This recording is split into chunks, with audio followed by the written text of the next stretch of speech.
tillaabooyinka muhiimka ah oo qaaliga ah oo waajibku inaga saaran yahay waxa weeyaan inaynu ilmaha ka badbaadino oo ka ilaalino waxyaalaha maanta jira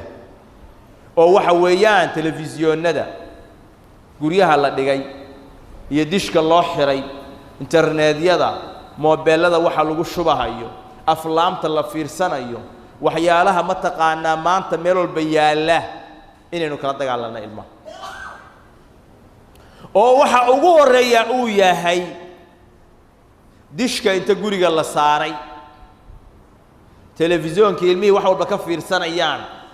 wax alla wixii loo soo dhigay oo khayr iyo qur'aan ahaa oo maskaxdiisu ay ku fakari lahayd markuu laba jeer bahalkan loo daaro oo laba filin iyo saddex filin uu ka fiirsado bay masaxmayaan wax alla wixii loo soo dhigay laba markaasuu wuxuu caado ka dhiganayaa ilmahaasi oo ku barbaaraya markuu bahalkan u jeedana waa faraxsan yahay wuxuu u hayaa didaal iyo juhdi buu u hayaa saacadaha ka lumahaya ma fahamsana haddii la yahay qur'aanka aadna oohin buu la dhacay saasuu iskaga daba wareegaya kabtii baa maqan buug baa iga lumay hoy ma dhaqaaqi karo macalinku saacadda inuu dilaa ka baqahaya berri adigu ikaxe waa iska daba wareegaya saa hadday u sii jeesatana dhag uu daaranaya bal ilmuhu waxay ku takhasuseen aabbayaal badan oo la jecel inay ilmuhu ka daawadaan qaybta wacdiga iyo muxaadaraadka iyo intay ka fiirsadaan saa ugu keena oo marka hore niyad wanaagsan ayaa ilmuhu intay ka badiyeen waxay ku takhasuseen markuu iridda ka soo galo in qur'aan la saaro shiikh weyn oo wacdinayana la saaro oo markuu soo galo saa u fiirshay ilmihiioo fiirsanaa u yahay ma sha allah ma sha waa hanuunsan yihin saa qolkiisa markuu galan waa la beddelaa dhag kala la saara way barteen ilmuhu ku takhasuseen way yaqaanaan haba keeni gurigaagaba maxaaba u keenaysaa marka hore walidaalika ahlu cilmiga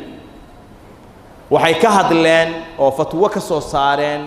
bahalkan fasaadkiisu uu ka badan yahay islaaxiisa iyo khayrkiisa iyo fasaadkiisu uu badan yahay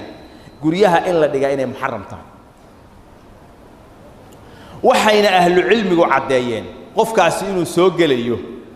xadiidkii nebiga sal alla alay wasalam oo nebigu yidhi ما من عبد يسترعيه الله رعية يموت يوم يموت وهو غاش لرعيته إلا حرم الله عليه الجنة قف دنتا مجرى مركو دمانا هيو أساقو ضدك ومسؤولك كأها خياني إلا إله الجنة كحرمه مركزي وحيا فمن الخيانة العظيمة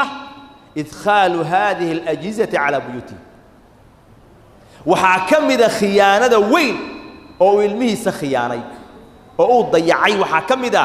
jihaas kan iyo qalab kan uu guriga u dhigay oo waxa weeyaan ay ku mashquulinayo oo qofkii wax alla wixii akhlaaq dugsiga looga dhiga say ka bedelay wuxuu masaajid ka bartana asaga ka tirahay wax alla waxa xun oo dhan waa ka helay u fiirso waa ka helay marka waa khatar adiga marka naftaada u nax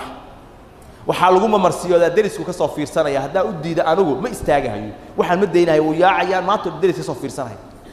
هذا أدو قريقا كم ممنوع أو درس كأولوطو أديك الدم بمليت